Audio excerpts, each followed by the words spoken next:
दोस्तों नमस्कार, मैं हूं नंदलाल शर्मा और आप देख रहे हैं साझा भारत। चतरा, कोडरमा और हजारीबाग में वोटिंग खत्म हो गई है। जो आंकड़े हैं पूरे विधानसभा वार वाइज वो अब सामने आ गए हैं। मंजर भाई हमारे साथ हैं और इन आंकड़ों पर बात होगी कि किस विधानसभा में कितने वोट पड़े हैं, कहां कहां वोट पड़ा है, कहां ज्यादा वोटिंग हुई है, कहां कम वोटिंग हुई है, और जो ये वोटिंग का ब्रेकअप है ये क्या कहता है। इस वोटिंग के ब्रेकअप से क्या यह अंदाजा लगाया जा सकता है कि कौन सी सीट पर कौन जीत रहा है। चतरा, हजारीबाग और जो है कोडरमा पे हम बात करेंगे। और आपको पता है कि हमने पिछली बार भी खूंटी, लोहरदगा, पलामू और एक सीट जो सिंहभूम की है उसके लिए हमने बातचीत की थी। और इसी तरीके से हम जो है झारखंड की हर सीट पर बात करेंगे। और मैं आपको बता दूं कि जो झारखंड का चुनाव है, साझा भारत झारखंड के मुद्दों पर बात कर रहा है, लोकसभा चुनाव पर बात कर रहा है। आने वाले दिनों में हम जो है विधानसभा चुनाव पर बात करेंगे, आम जनता के मुद्दों पर बात करेंगे। दोस्तों आप सबसे एक रिक्वेस्ट है कि वीडियो को ज्यादा से ज्यादा शेयर करिए, लोगों तक पहुंचाइए और जागरूक बनिए। अपने सीट पर, अपने बूथ पर, अपने गांव में जहां भी आपका वोट है वहां जाकर वोट डालिए आप सब। अभी भी 2 चरणों का चुनाव झारखंड में बचा हुआ है। मंजर भाई, क्या आंकड़े हैं, क्या बता रहे हैं ये आंकड़े? देखिए, आंकड़े तो परिवर्तन की लहर दिखा रही है। जिस तरह से क्षेत्र में चर्चा है, झारखंड में आज 3 सीटों पर जो बम्पर वोटिंग हुई है। बम्पर इन द सेंस इसलिए कह सकते हैं कि देश भर में जिस तरह से वोटिंग प्रतिशत गिरी हुई है, उस मुकाबले में झारखंड में स्थिति अच्छी है। और ग्रामीण वोटर जो है गांव से निकले, घरों से निकले और बड़े ही उत्साह के साथ वोटिंग किए। और ये वोटिंग जो है डेटा चुनाव आयोग ने अप्रोक्सीमेट जारी किया है। जब फॉर्म 17C जमा कर देंगे प्रिजाइडिंग ऑफिसर, तो फिर वो जो फाइनल जो होता है आपका कितना परसेंटेज वोटिंग हुआ बूथ से जो होता है, 17C फॉर्म जो जमा करेंगे मजिस्ट्रेट, तो फिर वो चुनाव आयोग जारी करता है कि इतना परसेंट वोटिंग हुआ, जो बाद में आपको दिखता है कि बढ़ा दिया चुनाव आयोग ने। तो बढ़ाने का यही कारण है 17C फॉर्म जो प्रिजाइडिंग ऑफिसर के द्वारा जमा किया जाता है। अब मैं आता हूँ हजारी 54.51% वोटिंग हुई है। 64.51% वोटिंग हुई। और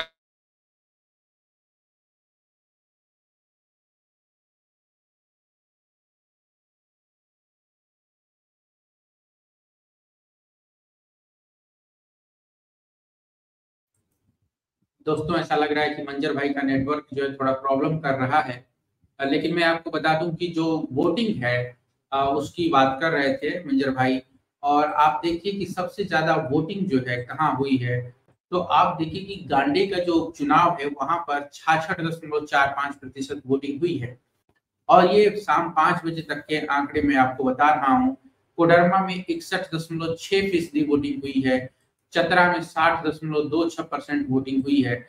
और ये जो वोटिंग है ये बता रही है कि परिवर्तन का माहौल है। ग्राउंड पर जो हमने आपको देखा कि 5 बजे जो हमने शाम को डिबेट की उसमें हम जो बात करते हैं, तो उसमें जो लोग कह रहे थे कि इंडिया गठबंधन जो है पूरे मुकाबले में है, बीजेपी को बड़ी मुश्किल हो रही है तीनों सीटों पर।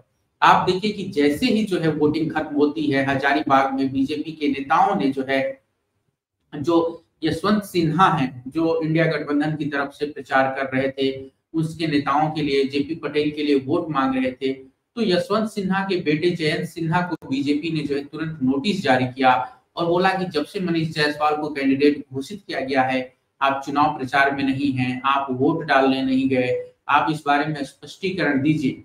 तो ये क्या बताता है? ये बताता है कि बीजेपी जो है लगातार फंसी हुई है। मंजर भाई आ गए हैं। मंजर भाई आप बता रहे थे जो आंकड़ों पर, वो बात पूरी करिए। जी, मैं अगर बात करूं आपके हजारीबाग लोकसभा में, तो टोटल वोटिंग जो हुई है आपकी, जस्ट वेट सर। हाँ ठीक कर लीजिए इसको। हाँ। देखिए, हजारीबाग लोकसभा में जो है टोटल 64.51% वोटिंग हुई है।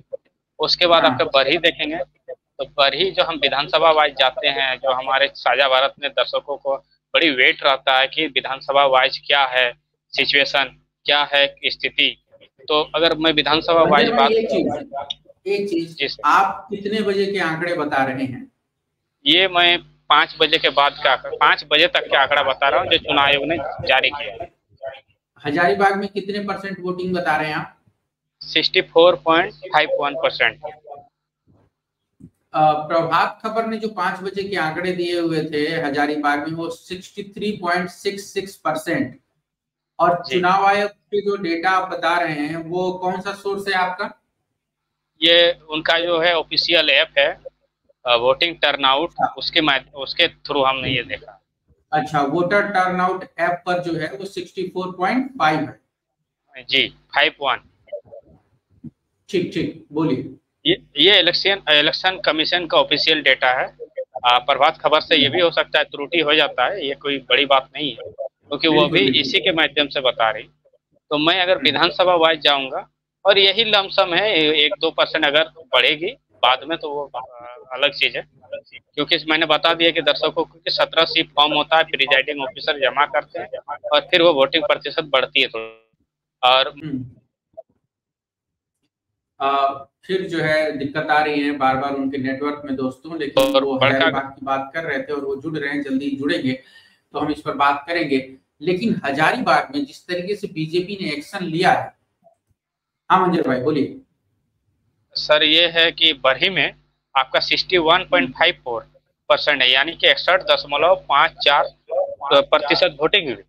उसके बाद आपके बड़का गांव है, बड़का गांव में 67.22 67.22%। आपका ये बड़का गांव विधानसभा के बाद, और इसके बाद आती है हजारीबाग, हजारीबाग सदर।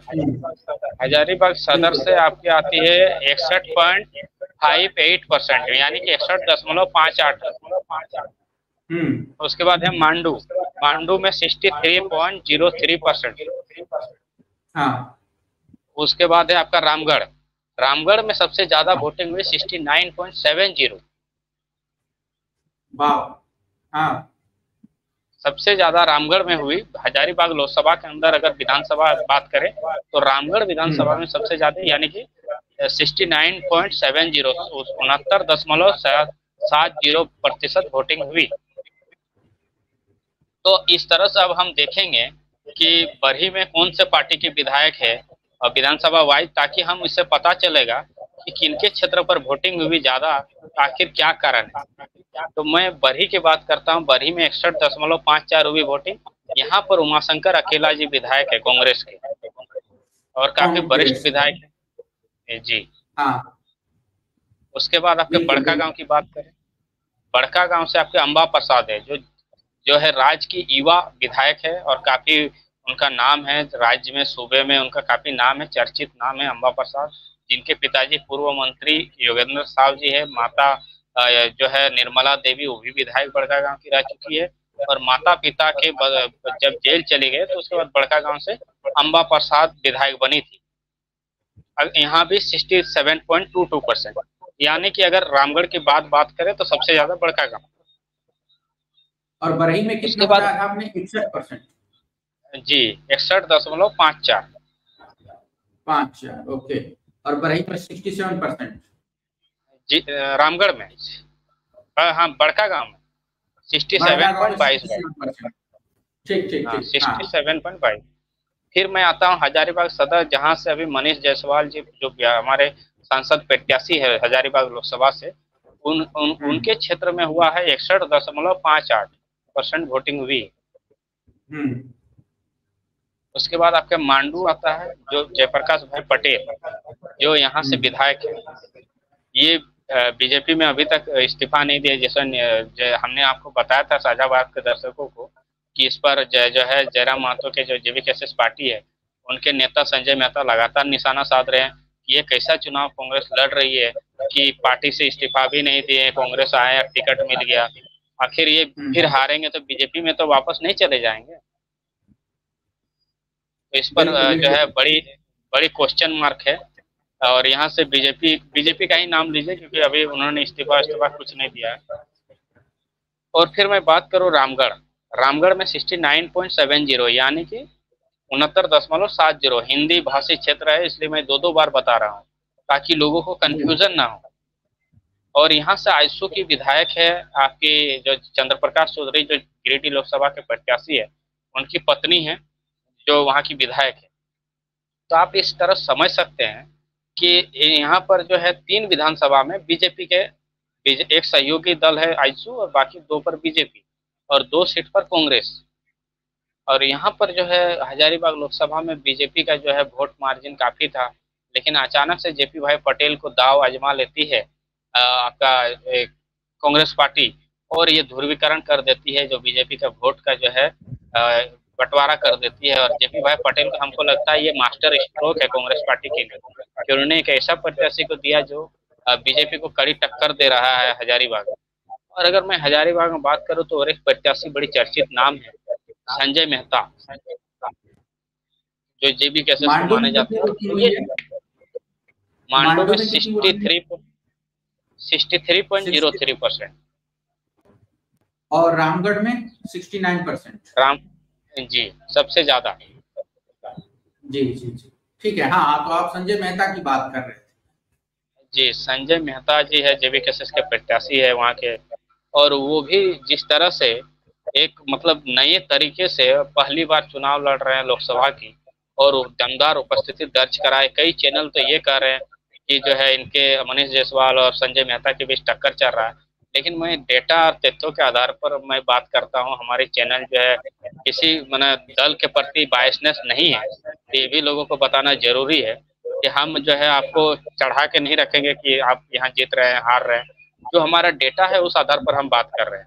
तो यहाँ पर ये जो है संजय मेहता 3 विधानसभा में सेंधमारी किए हैं वोट में। वो विधानसभा कौन कौन सा है मैं बता देता हूँ। पहला है रामगढ़, जहाँ पर जो है जयराम महतो की सभा कुछ साल पहले हुई थी, कुछ दिन पहले हुई थी, और वहाँ पर काफी जो है कुर्मी वोटर भी है। तो वो क्षेत्र का जो है इसका लाभ मिला संजय मेहता को, क्योंकि आजसू का जो है बोकारो जिला से बॉर्डर पड़ता है और काफी कुर्मी बहुल क्षेत्र है, जहाँ सीपी चौधरी राजनीति करते हैं, विधायक बने, मंत्री बने 3-3 बार। तो उस क्षेत्र में सेंधमारी करके आजसू का वोट जेबी केसेस ने छीन लिया। उसके बाद अगर बात करूं मैं मांडू का, मांडू जो कांग्रेस के जो प्रत्याशी है उनका घर में सेंधमारी कर दी संजय मेहता ने। वहां भी युवाओं ने काफी मात्रा में वोट किया उनको। जिस तरह से वहाँ कंपटीशन के छात्र तैयारी करते हैं हजारीबाग लोकसभा में, उन्होंने एक उम्मीद के तौर पर संजय मेहता को चूज किया है। संजय मेहता को जब मैंने कई लोगों से बात किया तो उन्होंने कहा कि संजय मेहता एक युवा प्रत्याशी है, छात्रों की बात करता है, यहाँ की स्थानीय नीति की बात करता है, नियोजन नीति की बात करता है, वही हमें रोजगार दिला सकता है। झारखंड में एक्चुअली सबसे बड़ा कारण है बाहरी लोगों का नौकरी में आ जाना, क्योंकि यहाँ का नीति नियम अभी तक सही नहीं बना। उन लोगों का ये कहना है जेबी केसेस का 60-40 ना चल, तो एक ये है कि 60 आदमी बाहरी 40 आदमी लोकल, ये नहीं चलेगा। ये लोकल एक नारा है, 60-40 ना चल। तो ये जो है लगातार इस पर, तो इसमें क्या है छात्रों का रुझान संजय मेहता की तरफ पड़ा है। जी सर। अब हम जो है हजारीबाग के अगर आंकड़ों को देखें तो जो जयंत सिन्हा के खिलाफ लेटर बीजेपी ने जारी किया है, और वो मैं लेटर पढ़ के बता देता हूँ, स्पष्टीकरण जो मांगा है, तो ये तो बता रहा है कि हजारीबाग में बीजेपी मुश्किल में है। और अगर संजय मेहता जो है बीजेपी का वोट काट रहे हैं, कांग्रेस का वोट काट रहे हैं, तो निर्णायक लड़ाई होगी, बहुत ही करीबी लड़ाई होगी। और मुझे लगता है जिस तरीके से आप देखिए कि बड़गा गांव में अंबा प्रसाद हैं, वहां 67% वोटिंग हुई है और 61.54 बरही में हुई है। तो बड़का गांव में तो संजय मेहता ने भी काफी काम किया था। जो विस्थापन वाला मुद्दा है, जो लोगों को न्याय का मुद्दा है, जो एक तरीके से जिस तरीके से प्लांटों में लोग मारे जाते हैं उनके लिए मुआवजे की जो बात है उसकी लड़ाई है। तो बड़का गांव में तो एनटीपीसी के प्लांट के खिलाफ भी काफी लड़ाइयां लड़ी हैं जेबी केसेस के लोगों ने। मुझे लगता है कि उधर भी संजय मेहता को काफी वोट मिला हो। जी निसंदेह कह सकते हैं। मैंने कहा बड़का गांव, बरही, मांडू, रामगढ़, इस क्षेत्र में उनको काफी वोट मिला है।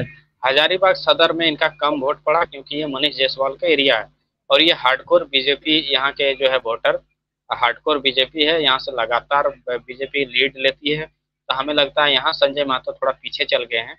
लेकिन अगर बात करें तो मैं बरही, रामगढ़, मांडू और बड़का गांव इन चारों विधानसभा में सेंधमारी वोट में किया है संजय मेहता ने। ये जो है एकदम साफ है, ये साफ झलक रही है। क्योंकि जिस तरह से मतदान केंद्रों में छात्रों से, ये महिलाओं से, बुजुर्गों से, और उसके बाद हम लोगों के जो है वरिष्ठ लोगों से बात किया, तो ये पता चला कि नहीं, ये संजय मेहता फैक्टर है। मेरा वहाँ हजारीबाग में संजय मेहता फैक्टर है। और अगर संजय मेहता वहाँ सभा कर देते, जो जिस तरह से जयराम गिरिडीह में महतो, समय दे रहे। जी। जयराम महतो सभा जयराम, करते हाँ जयराम महतो एक सभा या दो सभा कर देते, एक मांडू क्षेत्र में कर देते हैं और एक जो है हजारीबाग के बड़का गांव क्षेत्र में कर देते हैं। तो हमें लगता है कि ये बहुत ही मार्जिन, बड़े मार्जिन से है जो बीजेपी को टक्कर देते, क्योंकि पहला पार्टी वहाँ बीजेपी है, क्योंकि बीजेपी 3 बार वहाँ सांसद बनी है, तो मैं उनको कम नहीं आंक सकता। उनकी लड़ाई बीजेपी से है, संजय मेहता की लड़ाई बीजेपी से है, और बीजेपी की लड़ाई कांग्रेस से है। बीजेपी ये कह रही है कि मेरा जेवीकेसी से लड़ाई नहीं है, मेरा लड़ाई जो है कांग्रेस से है। और वहाँ लोग स्थानीय भी कह रहे हैं कि बीजेपी और कांग्रेस के बीच लड़ाई है हजारीबाग। इस तरह से आप देख सकते हैं कि जो है थोड़ा सा कमी रह गई पार्टी में, अगर ये लोग ज्यादा ही, क्योंकि संजय मेहता अकेले किन किन क्षेत्रों में, लेकिन लगातार हर क्षेत्र का दौरा किया है, बड़ी बात है।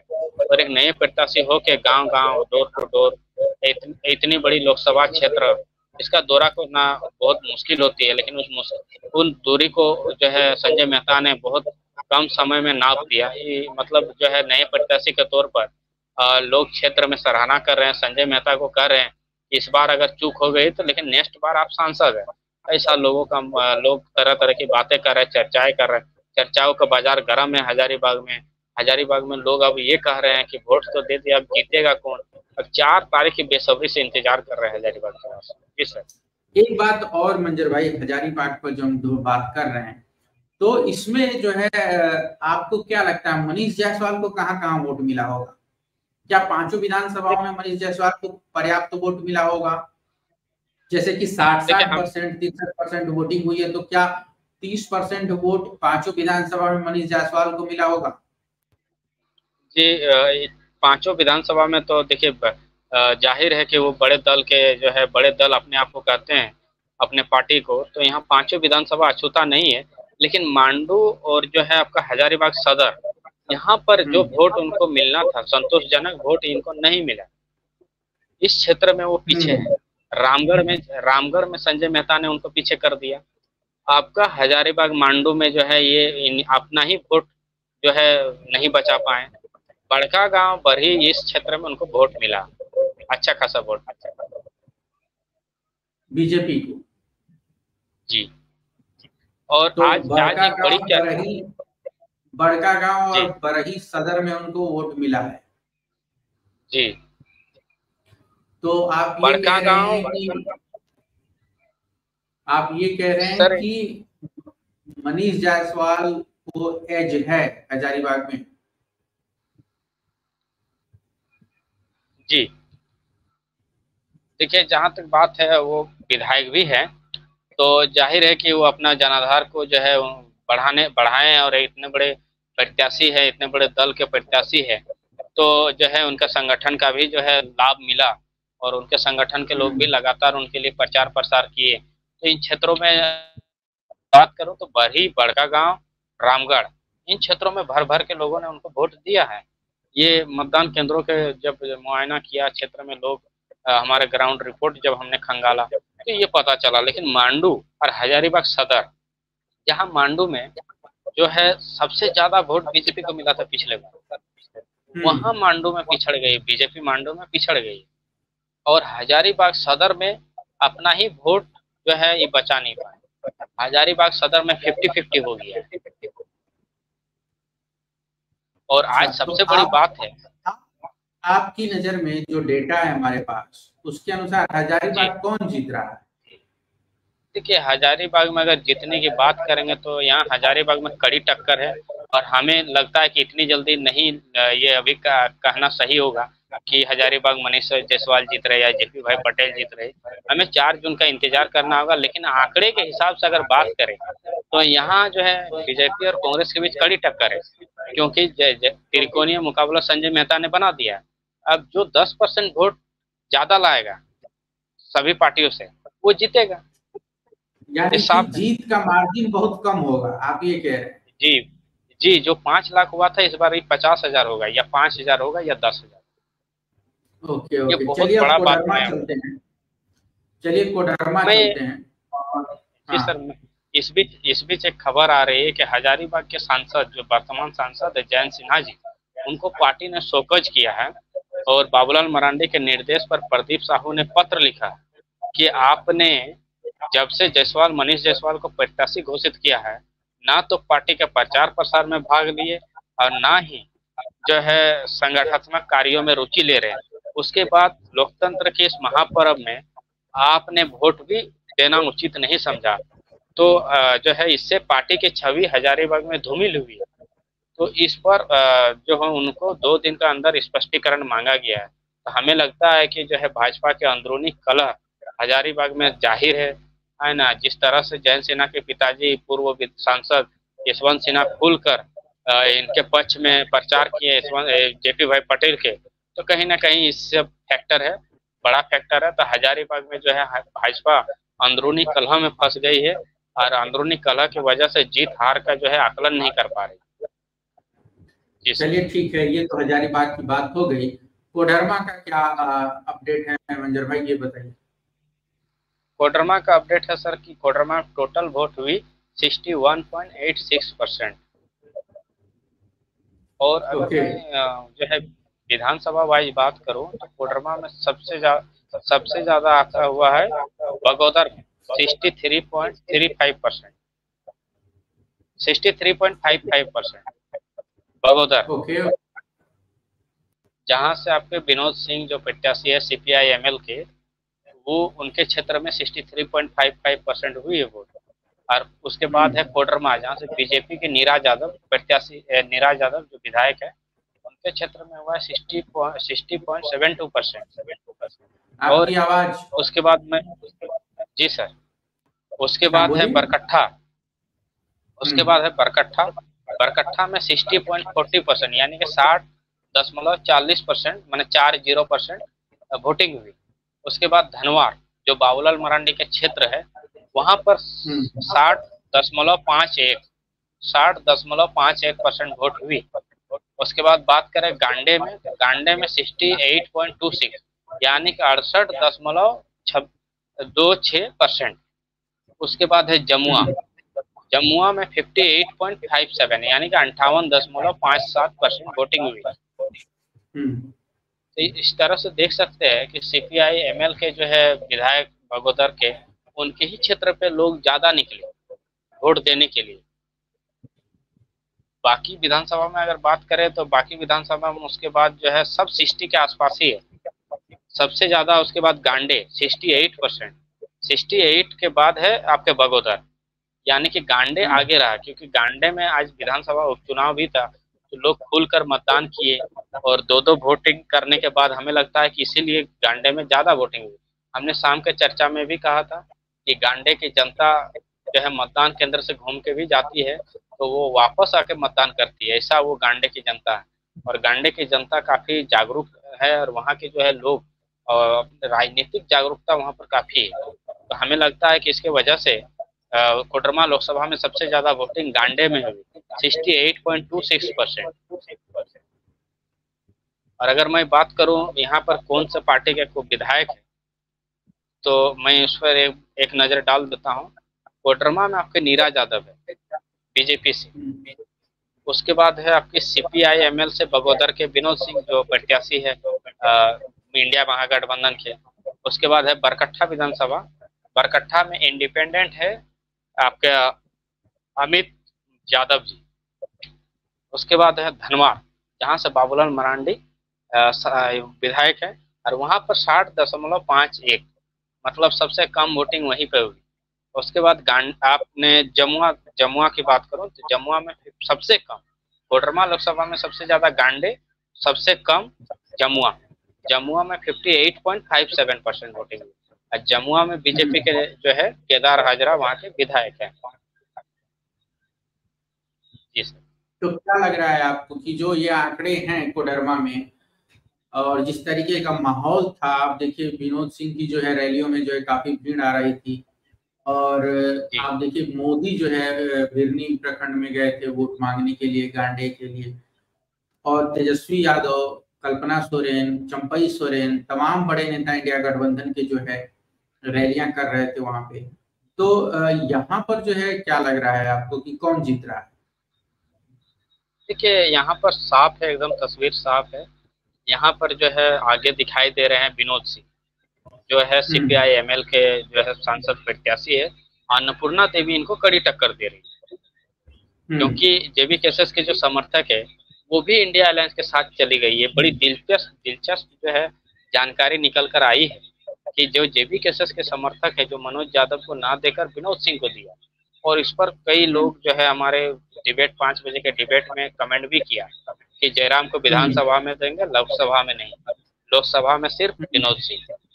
तो इस तरह से आप वहाँ के वोटरों को मूड को जाना, तो वहाँ पर जो है आपका टक्कर है आपका विनोद सिंह और CPI-ML की, विनोद सिंह और आपके अन्नपूर्णा देवी के बीच।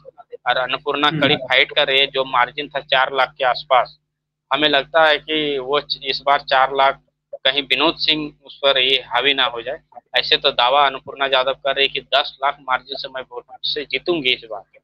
अब कितने दावे पर सच्चाई है ये तो 4 जून को पता चलेगी। अन्नपूर्णा देवी ने कहा 10 लाख वोट से मैं जीतूंगी कोडरमा लोकसभा। सोचिए इतना बड़ा दावा कर दी है। जब भाई वहां पर इंडिया पिछली बार कितने मतों से जीती थी अन्नपूर्णा देवी? पिछली बार 4 लाख के आसपास वोट से जो है हराया था बाबूलाल मरांडी को, जिसकी चर्चा मैंने कोडरमा वाला में किया था जी। तो 10 लाख वोटों अपने ही पार्टी के नए वोटर जी, मतलब थोड़े आ गए हैं कि एक ही पक्ष के पार्टी को और एक ही पक्ष के उम्मीदवार को जो है वोट दे दे। नेता जो भी दावे कर देते हैं, मुझे लगता है कि उनको सच नहीं हमें मान लेना चाहिए, और हमारे दर्शक भी इस बात को समझते हैं। और अन्नपूर्णा देवी जिस तरीके से चल रही हैं, मुझे लग रहा है उनके खिलाफ सत्ता विरोधी लहर है। तेजस्वी यादव ने जिस तरीके से कोडरमा में रैलियां की हैं, एक से ज्यादा रैलियां की हैं वो उन्होंने, और पूरा जो है यादव बेल्ट का जो वोटर है कोडरमा में जो है तेजस्वी यादव के पीछे खड़ा है, क्योंकि बिहार में तेजस्वी यादव लगातार माहौल बना रहे हैं और उनके पीछे पूरी बिहार की जनता खड़ी हो गई है। तो मुझे नहीं लगता है कि अन्नपूर्णा देवी यहाँ पर जो है जिस तरीके के दावे कर रहे हैं उतने दावे सही होंगे। बाद में कुछ भी रिजल्ट हो सकता है। जिस तरीके के आरोप चुनाव आयोग पे लग रहे हैं उस पे तो कुछ भी हो सकता है, लेकिन जो चुनाव है, जो माहौल है, उसमें विनोद सिंह का परसेप्शन है। मनोज यादव जो जयराम महतो की पार्टी के थे, उनका क्या हुआ इस पर कुछ अपडेट? देखिए वो कोई फैक्टर नहीं रहा, और हमें लगता है कि वो उनका चर्चा भी नहीं रहा क्षेत्र में, और जहां सीमित हो गए हैं कोडरमा तक ही, क्योंकि कोडरमा में ज्यादा बहुल जो है तेजस्वी यादव के आने के बाद जो है एकजुट हो गए और विनोद सिंह के पक्ष में जाते हुए दिखाई दिए। कुछ वोटर जो है यादव वो अन्नपूर्णा देवी, क्योंकि अन्नपूर्णा देवी भी यादव समाज से आती है, तो अन्नपूर्णा देवी को भी उनका साथ मिला। लेकिन अगर बात करें गिरिडीह जिले का जो क्षेत्र जो आता है कोडरमा लोकसभा में, वो ग्रामीण वोटर विनोद सिंह के पक्ष में दिखाई देते हुए दिखाई दिए। और अगर मैं बात करूं आपके जो है कोडरमा लोकसभा में 2 ऐसा विधानसभा, जमुआ और आपका बरकट्ठा, यहाँ पर बीजेपी को अच्छा वोट मिला है, क्योंकि बरकट्ठा में जो है अमित यादव निर्दलीय बीजेपी को ही सपोर्ट करते हैं। उनके लिए जो है हमेशा जो है विधानसभा में खड़े रहते हैं बीजेपी के लिए। हमें लगता है अपने क्षेत्र में उन्होंने काफी मेहनत किया, और अन्नपूर्णा देवी ने भी काफी मेहनत किया। लेकिन विनोद सिंह की बात करो तो विनोद सिंह कहाँ कहाँ लीड किए हैं। देखिए कोडरमा में किए हैं, बगोदर में किए हैं, अपना क्षेत्र में तो हमेशा ज्यादा लाती है, ये इतिहास रहा है। राजकुमार यादव भी जब प्रत्याशी हुए थे CPI-ML के, वहाँ 60, 65, 75 के आसपास जो है पहुंच जाते थे, 75,000 तक वोट लाए। तो हमें नहीं लगता है कि विनोद सिंह बगोदर में पीछे होंगे। बगोदर में सबसे आगे विनोद सिंह ही होंगे। उसके बाद धनवार में, जो धनवार जो है वो भी आपका जो है कम्युनिस्ट पार्टी का ही रहा, राजकुमार यादव यहाँ विधायक हुआ करते थे। उसके बाद आगे गांडे, सबसे ज्यादा लाभदायक हुआ इनका गांडे से, क्योंकि गांडे में आज जिस तरह से कल्पना सोरेन के पक्ष में माहौल था, बाजार गर्म था, वो वोटर इनकी तरफ शिफ्ट हो गया। तो इनका कल्पना सोरेन का लाभ मिला विनोद सिंह को, और काफी यहाँ 3 विधानसभा ऐसे है जहां पर इनको फुल सपोर्ट मिला, फुल जनता का सपोर्ट मिला, और बाकी 2 विधानसभा में आधा आधा वोट मिला, कोडरमा में, जमुआ में। जी सर। तो आप ये कह रहे हैं कि बगोदर, गांडे और एक जो तीसरी विधानसभा है वहां पर फुल सपोर्ट मिला है विनोद सिंह को, और बाकी जगहों जी पर भी वो वोट हासिल कर रहे हैं। मतलब 50% के जितना मतदान हुआ है उसका उनको जो है जी 40-45-50% मिल रहा है। तो यहाँ पर आप जी मान रहे हैं कि विनोद सिंह जीत रहे हैं। जी। अगर मैं चलिए अब सर विधानसभा वाइज में बताया नहीं शायद। हाँ बता दिया जी सर, चतरा पे चले।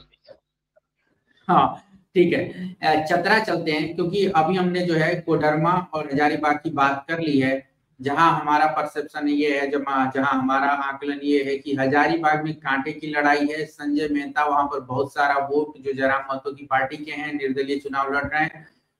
हेलमेट छाप उनका चुनाव चिन्ह था। संजय मेहता एक युवा उम्मीदवार हैं और वो वहां पर काफी वोट काट रहे हैं दोनों पार्टियों का, और वहां पर लड़ाई नजदीकी हो सकती है, जीत का मार्जिन बहुत कम हो सकता है। कोडरमा में जो इंडिया गठबंधन के उम्मीदवार हैं विनोद सिंह, वो एक तरीके से आगे हैं, उनके पक्ष में माहौल है, आंकड़े हैं और रुझान भी है उनके पक्ष में, और वो वहां से जो चुनाव जीत सकते हैं विनोद सिंह। इसके बाद हम जो है चतरा की बात करेंगे। वहां से के एन त्रिपाठी उम्मीदवार थे कांग्रेस के इंडिया गठबंधन के तौर पे, और वहां बीजेपी ने कालीचरण सिंह को चुनावी मैदान में उतारा था, लेकिन वहां से बसपा से नागमणि भी थे, और वहां दीपक कुमार गुप्ता, जयराम महतो के भी थे। मंजर भाई, इस पर जरा निगाह डालिएगा, चतरा में क्या समीकरण है और कौन जीत रहा है? देखिए चतरा का अगर मैं वोटिंग परसेंटेज की बात करूं तो जो है आपके कोडरमा के बाद सबसे ज्यादा वोटिंग, हजारीबाग के बाद सबसे ज्यादा वोटिंग आपका चतरा में हुई 62.96%, 62.96% वोटिंग हुई। उसके बाद अगर मैं विधानसभा वाइज बात करूं तो विधानसभा में चतरा में हुई आपका 60.73%, मतलब 60.73%। उसके बाद है आपका लातेहार विधानसभा क्षेत्र 66.45%, 66.45%। उसके बाद मनिका विधानसभा में 63.25, 63.25 वोटिंग हुई। उसके बाद है आपका पांकी, पांकी से 61.22%। सिमरिया की बात करें तो 63.91%, मतलब कि 63.63.91% वोटिंग हुई।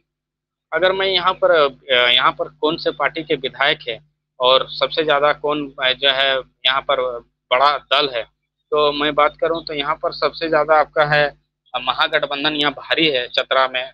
चतरा लोकसभा में महागठबंधन के 3 विधायक हैं। चतरा सदर जो सत्यानंद भोक्ता श्रम मंत्री हैं, उसके बाद आपके लातेहार जेएमएम से है बैद्यनाथ राम, पूर्व शिक्षा मंत्री झारखंड सरकार। उसके बाद आपका मनिका से है रामचंद्र सिंह, कांग्रेस पार्टी के। पांकी से आपके जो है बीजेपी के हैं, और सिमरिया भी बीजेपी से है, Kishun Kumar Das.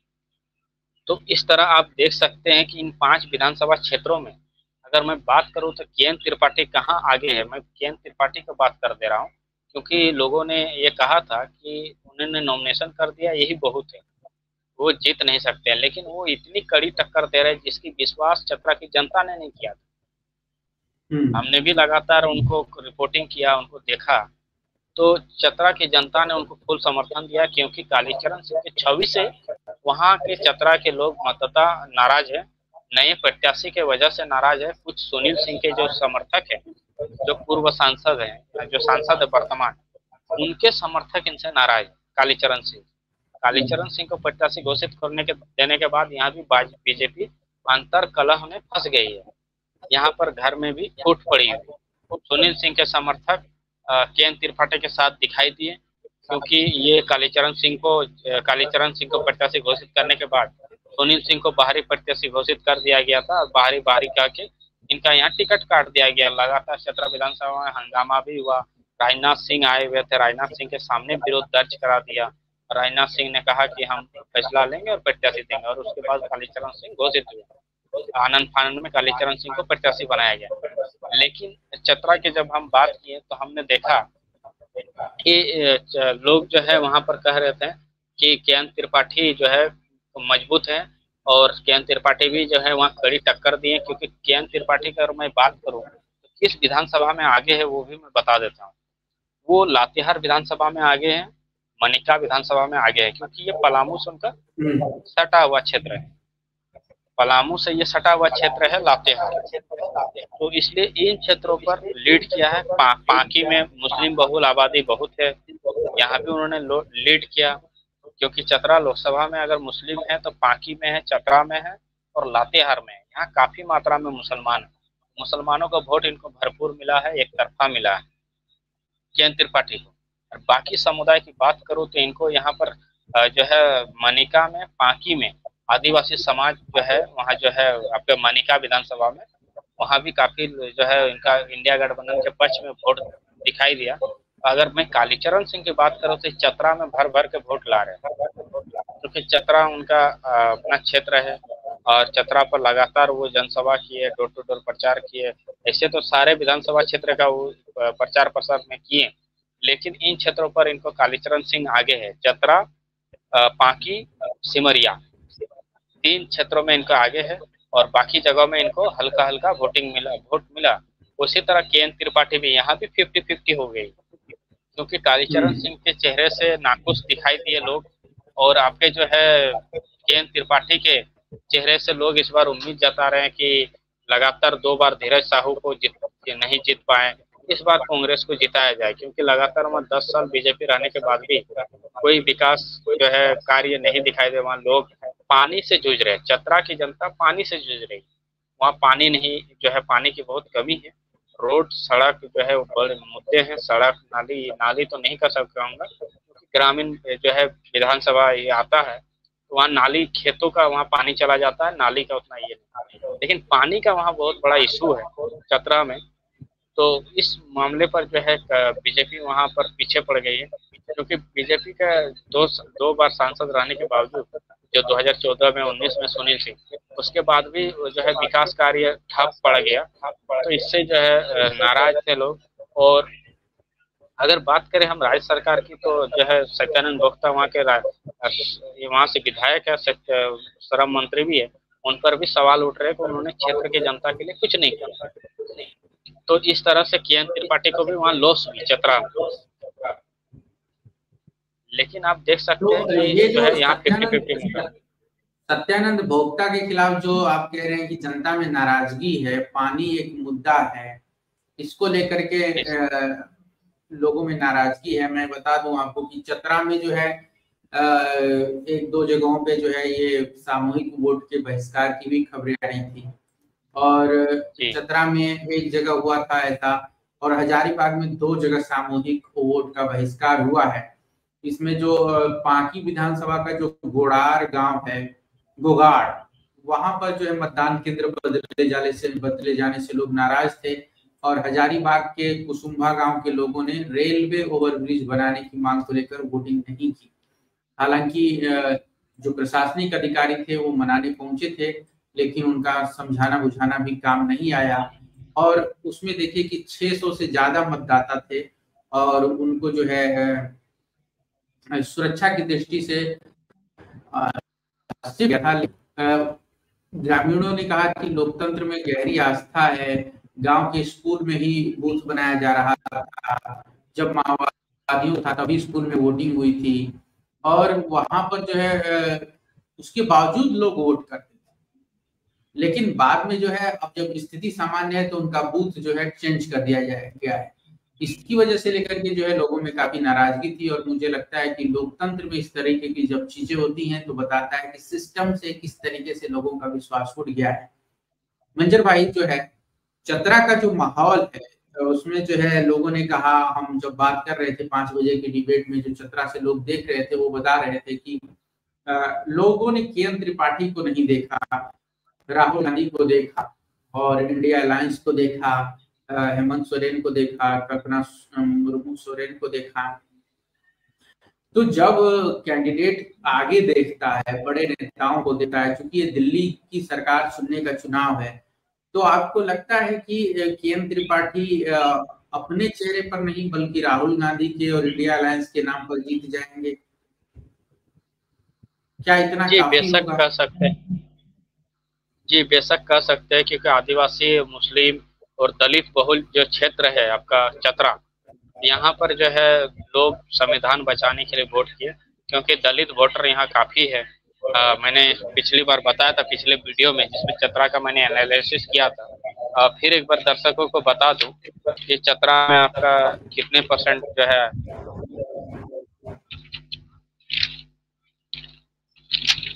Sir just wait. तो हाँ, मंजर भाई और हमने जो है एक प्रोग्राम किया था दोस्तों, आप लोग उस वीडियो को देख सकते हैं जिसमें हमने चतरा पर जी विस्तार से बात की हुई है।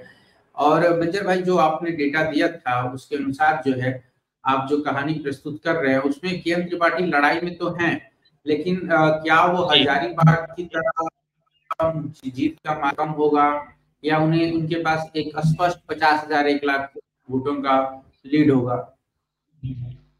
नहीं, वहाँ कड़ी टक्कर चतरा में दिखाई दे रही है। टक्कर है, क्योंकि आखिरी पल में ये जो है ना माहौल बना लिया, क्योंकि जिस तरह से जो है वर्तमान सांसद के प्रति नाराजगी, कालीचरण सिंह नए चेहरे के प्रति नाराजगी, के.एन. त्रिपाठी एक पुराने जो है अनुभवी नेता, और उसके बाद राहुल गांधी के न चेहरे पर चुनाव लड़े, तो कहीं ना कहीं इसको के.एन. त्रिपाठी को इसका फायदा मिलते हुए दिखाई दे। 4,15,000 जो है आपके जो है दलित वोटर है, 2 लाख के आसपास मुस्लिम वोटर है, 1.5 लाख प्लस आपके जो है आदिवासी वोटर है। तो हमें लगता है कि जो है के.एन. त्रिपाठी समीकरण बनाने में सफल हो गए, और काफी मतलब अच्छे तरीके से उन्होंने जो है संघर्ष किया। लेकिन यहाँ भी 50-50 का मुकाबला है।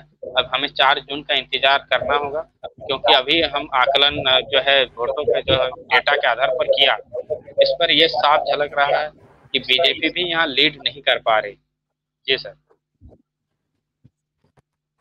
मतलब हम जो वोटों का बात कर अंतर रहे कम हैं रहेगा। वो ये है कि डेटा के आधार पे बात कर रहे हैं, हम परसेप्शन, माहौल, जनता का रुझान के आधार पर बात कर रहे हैं, और हम ये बता रहे हैं कि ये लड़ाई जो वोट पड़ा है, जो चुनाव हुआ है, वो किधर जा सकती है। हम ये नहीं बता रहे हैं कि एग्जैक्टली फलाने जो है विजेता है, लेकिन हम ये बता रहे हैं कि ये चुनाव इधर जा रहा है, इस प्रत्याशी के पक्ष में जा रहा है, उसको लीड है, उसको यहाँ यहाँ वोट मिला है। तो हमारा ये कहना है कि तीनों सीटों पर जो मंजर भाई ने आंकड़ा पेश किया वो ये कि हजारीबाग में कांटे की टक्कर है, मार्जिन जीत का कम रह सकता है, बीजेपी भी जीत सकती है, इंडिया अलायंस भी जीत सकता है, लेकिन यहाँ पर जयराम महतो की प्रत्याशी संजय मेहता एक तरीके से दोनों पार्टियों का वोट ले रहे हैं, उन्हें काफी वोट मिल रहे हैं।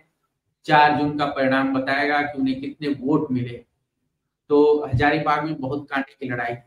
इस कोडरमा में, इसके बाद हमने जो है कोडरमा की बात की। कोडरमा में विनोद सिंह जो इंडिया गठबंधन के उम्मीदवार हैं उन्हें एज है, लेकिन जो बीजेपी की उम्मीदवार हैं अन्नपूर्णा देवी वो दावा कर रही है कि 10 लाख वोटों से जीतेंगे।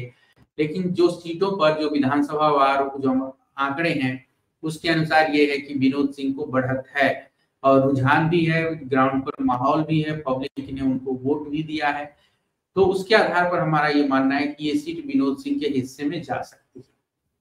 चतरा में जो हमने बात की कि चतरा में जिस तरीके से वोटिंग हुई है और लोगों ने के.एन. त्रिपाठी जो इंडिया गठबंधन के उम्मीदवार हैं उनको नहीं देखा है, बल्कि राहुल गांधी, इंडिया अलायंस और कल्पना मुर्मू सोरेन, हेमंत सोरेन, चंपई सोरेन, मल्लिकार्जुन खड़गे, तेजस्वी यादव, इन नेताओं को देख करके वोट किया है।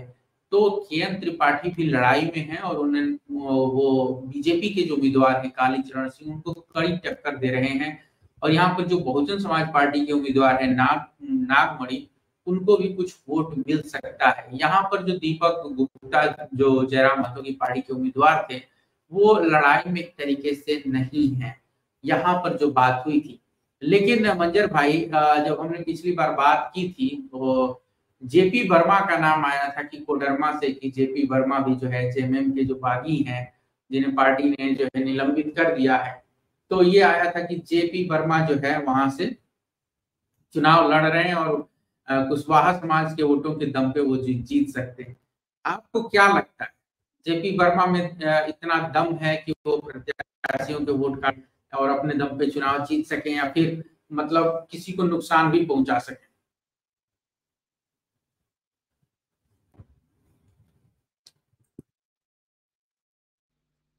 जी, जहाँ तक बात है जेएमएम के जो पूर्व जो निलंबित जो है आपके जेपी वर्मा जी, और उनकी बात है तो वो जो है कुशवाहा समाज से जो है दम पर चुनाव लड़ रहे हैं, आपने सही कहा। और ये बीजेपी को ही लॉस कर रहे हैं, क्योंकि ये कुशवाहा समाज पिछली बार 2019 में जो है 100% में 90% वोट जो है जो आपको बीजेपी को देने का काम किया था। अब नागमणि जो है सॉरी जेपी वर्मा, हमें लगता है कि इस रन में जो इंडिया अलायंस और एनडीए के बीच जो लड़ाई है, इस रन में जो है उतना सफल नहीं दिखाई दे रहे, लेकिन हाँ वोट ये काट रहे हैं बीजेपी के। चलिए ठीक है। तो दोस्तों हमने जो है कोडरमा, चतरा और हजारीबाग में जो वोटिंग हुई है उसके आंकड़ों पर बात की, फैक्ट आपके सामने रखे कि किस सीट पर किस विधानसभा में कितनी वोटिंग हुई है और वहां पर जो माहौल है, जो जनता का रुझान है वो किसके पास है, किसके पक्ष में है। आप सब दोस्त जुड़े, आप सब ने वीडियो देखा, इसके लिए आप सबका बहुत शुक्रिया। आप सबसे गुजारिश है कि वीडियो को ज्यादा से ज्यादा शेयर करिए, हमारे चैनल को सब्सक्राइब करिए। आपका सहयोग और समर्थन ही हमारी सबसे बड़ी पूंजी है। साझा भारत को आपके सहयोग और प्यार की जरूरत है। अपने दोस्तों को बताइए, उन्हें बताइए कि हम शाम को 5 बजे झारखंड के मुद्दों पर, झारखंडी हितों पर, खतियानी मुद्दों पर बात करते हैं। मंजर भाई आपका बहुत बहुत शुक्रिया। अगले वीडियो में फिर मिलेंगे, तब तक के लिए नमस्कार, धन्यवाद। धन्यवाद सर।